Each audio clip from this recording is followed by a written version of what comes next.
ಬಳ್ಳಾರಿ ನಗರದಲ್ಲಿ ವ್ಯವಸ್ಥಿತವಾಗಿ ಕಾಂಗ್ರೆಸ್ಸಿನ ಪಿತೂರಿ. ಬಳ್ಳಾರಿ ನಗರದ ಶಾಸಕ ಭರತ್ ರೆಡ್ಡಿ ಅವರಿಗೆ ಇನ್ನೂ ನೆತ್ತಿ ಕೂಡಿಲ್ಲ. ಉಡಾಪೆ ರಾಜಕಾರಣದಲ್ಲಿ ಮೆಚುರಿಟಿ ಇರಬೇಕು. ಏನೂ ಮೆಚುರಿಟಿ ಇಲ್ಲದ ಎಳಸು, ಏನೋ ಅವರ ತಂದೆಯವರ ಹಣಬಲದ ಶಾಸಕರಾಗಿ ಏನು ಜನಾರ್ದನ್ ರೆಡ್ಡಿಯವರು ಮಾಜಿ ಸಚಿವರು ಮತ್ತು ಗಂಗಾವತಿ ಶಾಸಕರಾಗಿ ಅವ್ರದ್ದೇ ಆದ ಒಂದು ಬಳ್ಳಾರಿ ಜಿಲ್ಲೆ ಕೊಡುಗೆ ಇದೆ. ಜನಾರ್ದನ್ ರೆಡ್ಡಿ ಶ್ರೀರಾಮುಲುರವ್ರ ಕೊಡುಗೆ ಇದೆ. ಒಂದು ಫ್ಲೆಕ್ಸ್ ವಿಚಾರದಲ್ಲಿ ಬಹಳ ದೊಡ್ಡ ಗಲಾಟೆ ಮಾಡಿ ಒಬ್ಬ ಅಮಾಯಕ ಮುಗ್ಧ ಯುವಕ ಬಲಿಯಾದ 28 ವರ್ಷದ. ಇದಕ್ಕೆ ನೇರ ಹೊಣೆ ಭರತ್ ರೆಡ್ಡಿ ಶಾಸಕರು. ಇಡೀ ಶಾಸಕರ ಮೇಲೆ ಗುಂಡಿನ ದಾಳಿ ಮಾಡಕ್ಕೆ ಹೋದ್ರೆ ಅವರು ಹತ್ಯೆ ಮಾಡಬೇಕಂತ ಸಂಚು ರೂಪಿಸಿದ್ರು. ಅಚಾನಕ್ ಕಾಂಗ್ರೆಸ್ಸಿನ ಕಾರ್ಯಕರ್ತರಾಗಿದೆ. ಯಾರಿಗೆ ನೋವಾದ್ರೂ ನಾವು ಪಕ್ಷ ಮಾಡಲ್ಲ, ಇಲ್ಲಿ ಕಾಂಗ್ರೆಸ್ ಬಿಜೆಪಿ ಅಂತ ನೋಡಲ್ಲ. ಅಚಾನಕ್ ಆಗಿ ಆ ಯುವಕರ ಬಲಿಯಾದ. ನಾವು ಹೇಳ್ತಾ ಇದೀವಿ, ಸರ್ಕಾರ ಕಣ್ಣೆರ್ಸೋ ತಂತ್ರ ಮಾಡ್ತದೆ. ಒಬ್ಬ SP ಅಮಾನತ್ ಮಾಡಿದ್ರೆ ಸಾಲದು. ನಾವು ಹೇಳ್ತಾ ಇದೀವಿ, CBI ವಹಿಸಬೇಕು. ಏನು ಬಳ್ಳಾರಿ ಶಾಸಕರು ನಿನ್ನೆ ದಿವಸ ಕಣ್ಣೀರು ಹಾಕಿ ಆ ಯುವಕನ ಮನೆಗೆ ಹೋಗಿ ಆ ಶವವನ್ನು ಹೆಗಲ ಮೇಲೆ ಹೊತ್ತರೆ ನಿಮ್ಮ ಮೇಲೆ ಬಂದಿರತಕ್ಕಂಥ ಕಳಂಕ ದೂರ ಆಗುತ್ತಾ? ಕಳಂಕ ದೂರ ಆಗಲ್ಲ. ಈಗಾಗಲೇ ನಮ್ಮ ರಾಜ್ಯದ ಅಧ್ಯಕ್ಷ ವಿಜೇಂದ್ರ ಅವರು ನಿನ್ನೆ ದಿವಸ ಭೇಟಿ ಮಾಡಿ ಅಲ್ಲಿ ಸಂಪೂರ್ಣ ಮಾಹಿತಿಯನ್ನು ಪಡೆದರೆ, ಪ್ರತಿಭಟನೆಯಲ್ಲಿ ಪಾಲ್ಗೊಂಡಿದ್ದಾರೆ, ಗಾಯಾಳುಗಳನ್ನು ಮಾತಾಡಿಸಿದ್ದಾರೆ. ಇದ್ರ ಜೊತೆಗೆ ನಮ್ಮ ಪ್ರತಿಪಕ್ಷ ನಾಯಕರುಗಳು, ಮುಖಂಡರುಗಳು, ಸಂಬಂಧಪಟ್ಟ ಪೊಲೀಸ್ ವರಿಷ್ಠಾಧಿಕಾರಿನ ಭೇಟಿ ಮಾಡಿದ್ದಾರೆ. ತಕ್ಷಣ ಸರ್ಕಾರ ಇಲ್ಲಿ ಮುಲಾಜಿಲ್ಲದೆ ಭರತ್ ರೆಡ್ಡಿಯನ್ನು ಬಂಧಿಸಬೇಕು ಅಂತೇಳಿ ನಾವು ಒತ್ತಾಯ ಮಾಡ್ತೀವಿ. ಹಾಲಿ ನ್ಯಾಯಾಧೀಶರ ನೇತೃತ್ವದಲ್ಲಿ ಅಥವಾ CBIಗೆ ತನಿಖೆಯನ್ನು ವಹಿಸಬೇಕು. ಇಡೀ ರಾಜ್ಯದಲ್ಲಿ ಗುಂಡಾಗಿರಿ ಆಗಿದೆ. ಮೈಸೂರಲ್ಲಿ ಪೊಲೀಸ್ ಠಾಣೆ ಮುತ್ತಿಗೆ ಹಾಕಿರು. ಇವರು ಕಾಂಗ್ರೆಸ್ ಸರ್ಕಾರ ಒಂದು ರೀತಿ ಚನ್ನಗಿರಿಯಲ್ಲಿ ಆಯ್ತು. ಒಂದು ಕಡೆ ಹಿಂದೂಗಳಿಗೆ ರಕ್ಷಣೆ ಇಲ್ಲ, ರೈತರ ಕಣ್ಣಲ್ಲಿ ಕಣ್ಣೀರು ಬರ್ತಲ್ಲ, ರಕ್ತ ಬರ್ತದೆ, ರೈತನು ಆತ್ಮಹತ್ಯೆ ಮಾಡಿಕೊಳ್ತಾರೆ. ಯಾರ ನೆರವು ಈ ಸರ್ಕಾರ ಬರ್ತಲ್ಲ. ನಾವು ಹೇಳ್ತಾ ಇದ್ವಿ, ಈ ಸರ್ಕಾರ ಕುರ್ಚಿ ಮೇಲೆ ಕೂರಕ್ಕೆ ಮುಖ್ಯಮಂತ್ರಿಗಳು ಅವರಿಗೆ ಯಾವುದೇ ನೈತಿಕತೆ ಇಲ್ಲ. ನಿಮಗೆ ನೈತಿಕತೆ ಇದ್ದರೆ ತಕ್ಷಣ ಬಂಧಿಸಬೇಕು ಭರತ್ ರೆಡ್ಡಿ ಅಂತೇಳಿ ನಾನು ಒತ್ತಾಯ ಮಾಡ್ತೀನಿ. ಬಳ್ಳಾರಿ ನಗರದಲ್ಲಿ ವ್ಯವಸ್ಥಿತವಾಗಿ ಕಾಂಗ್ರೆಸ್ಸಿನ ಪಿತೂರಿ. ಬಳ್ಳಾರಿ ನಗರದ ಶಾಸಕ ಭರತ್ ರೆಡ್ಡಿ ಅವರಿಗೆ ಇನ್ನೂ ನೆತ್ತಿ ಕೂಡಿಲ್ಲ. ಉಡಾಪೆ ರಾಜಕಾರಣದಲ್ಲಿ ಮೆಚುರಿಟಿ ಇರಬೇಕು. ಏನೂ ಮೆಚುರಿಟಿ ಇಲ್ಲದ ಎಳಸು, ಏನೋ ಅವರ ತಂದೆಯವರ ಹಣಬಲದ ಶಾಸಕರಾಗಿ ಏನು ಜನಾರ್ದನ್ ರೆಡ್ಡಿಯವರು ಮಾಜಿ ಸಚಿವರು ಮತ್ತು ಗಂಗಾವತಿ ಶಾಸಕರಾಗಿ ಅವ್ರದ್ದೇ ಆದ ಒಂದು ಬಳ್ಳಾರಿ ಜಿಲ್ಲೆ ಕೊಡುಗೆ ಇದೆ. ಜನಾರ್ದನ್ ರೆಡ್ಡಿ ಶ್ರೀರಾಮುಲುರವ್ರ ಕೊಡುಗೆ ಇದೆ. ಒಂದು ಫ್ಲೆಕ್ಸ್ ವಿಚಾರದಲ್ಲಿ ಬಹಳ ದೊಡ್ಡ ಗಲಾಟೆ ಮಾಡಿ ಒಬ್ಬ ಅಮಾಯಕ ಮುಗ್ಧ ಯುವಕ ಬಲಿಯಾದ 28 ವರ್ಷದ.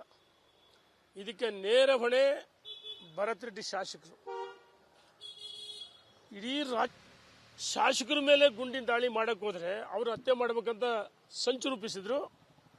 ಅಚಾನಕ್ ಕಾಂಗ್ರೆಸ್ಸಿನ ಕಾರ್ಯಕರ್ತರಾಗಿದೆ. ಯಾರಿಗೆ ನೋವಾದ್ರೂ ನಾವು ಪಕ್ಷ ಮಾಡಲ್ಲ, ಇಲ್ಲಿ ಕಾಂಗ್ರೆಸ್ ಬಿಜೆಪಿ ಅಂತ ನೋಡಲ್ಲ. ಅಚಾನಕ್ ಆಗಿ ಆ ಯುವಕರ ಬಲಿಯಾದ. ನಾವು ಹೇಳ್ತಾ ಇದೀವಿ, ಸರ್ಕಾರ ಕಣ್ಣೆರ್ಸೋ ತಂತ್ರ ಮಾಡ್ತದೆ.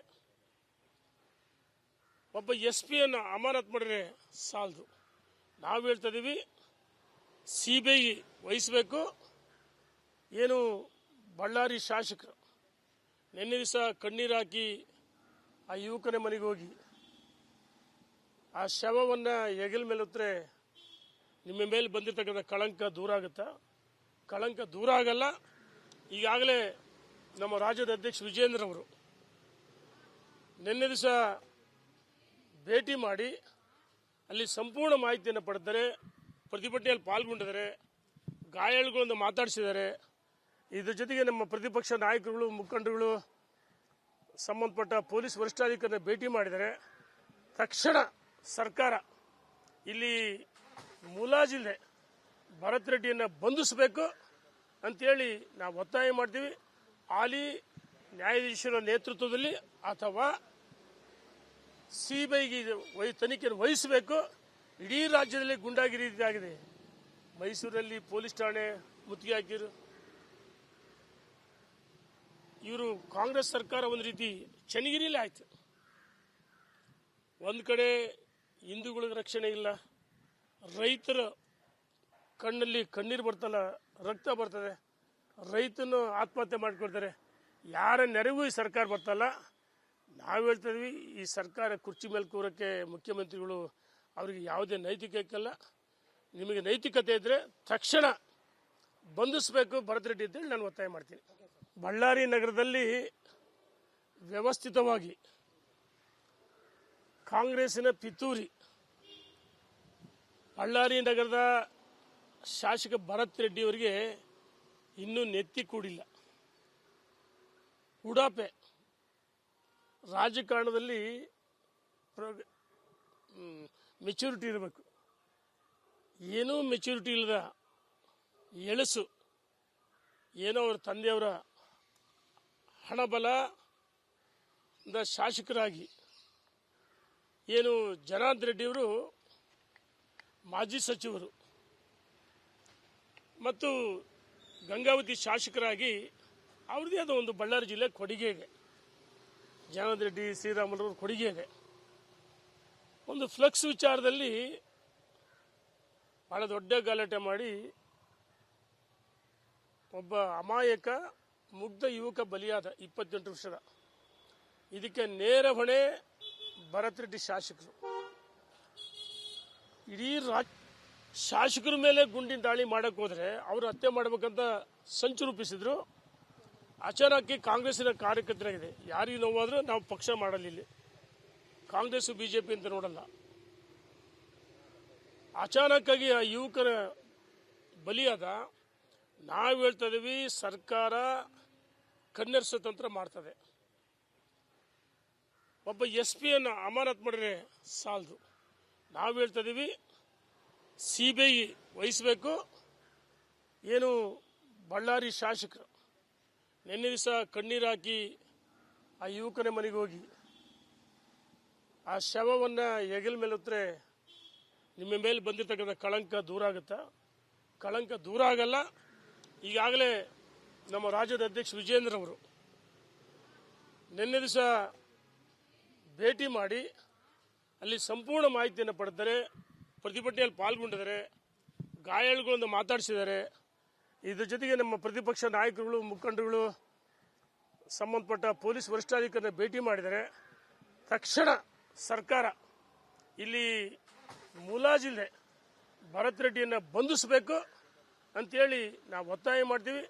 ಹಾಲಿ ನ್ಯಾಯಾಧೀಶರ ನೇತೃತ್ವದಲ್ಲಿ ಅಥವಾ ಸಿಬಿಐಗೆ ತನಿಖೆಯನ್ನು ವಹಿಸಬೇಕು. ಇಡೀ ರಾಜ್ಯದಲ್ಲಿ ಗುಂಡಾಗಿರಿ ಆಗಿದೆ. ಮೈಸೂರಲ್ಲಿ ಪೊಲೀಸ್ ಠಾಣೆ ಮುತ್ತಿಗೆ ಹಾಕಿರು. ಇವರು ಕಾಂಗ್ರೆಸ್ ಸರ್ಕಾರ ಒಂದು ರೀತಿ ಚನ್ನಗಿರಿಲೇ ಆಯ್ತು. ಒಂದು ಕಡೆ ಹಿಂದೂಗಳಿಗೆ ರಕ್ಷಣೆ ಇಲ್ಲ, ರೈತರ ಕಣ್ಣಲ್ಲಿ ಕಣ್ಣೀರು ಬರ್ತಲ್ಲ, ರಕ್ತ ಬರ್ತದೆ, ರೈತನು ಆತ್ಮಹತ್ಯೆ ಮಾಡ್ಕೊಳ್ತಾರೆ. ಯಾರ ನೆರವು ಈ ಸರ್ಕಾರ ಬರ್ತಲ್ಲ. ನಾವು ಹೇಳ್ತಾ ಇದ್ವಿ, ಈ ಸರ್ಕಾರ ಕುರ್ಚಿ ಮೇಲೆ ಕೂರಕ್ಕೆ ಮುಖ್ಯಮಂತ್ರಿಗಳು ಅವರಿಗೆ ಯಾವುದೇ ನೈತಿಕತೆ ಇಲ್ಲ. ನಿಮಗೆ ನೈತಿಕತೆ ಇದ್ದರೆ ತಕ್ಷಣ ಬಂಧಿಸಬೇಕು ಭರತ್ ರೆಡ್ಡಿ ಅಂತೇಳಿ ನಾನು ಒತ್ತಾಯ ಮಾಡ್ತೀನಿ.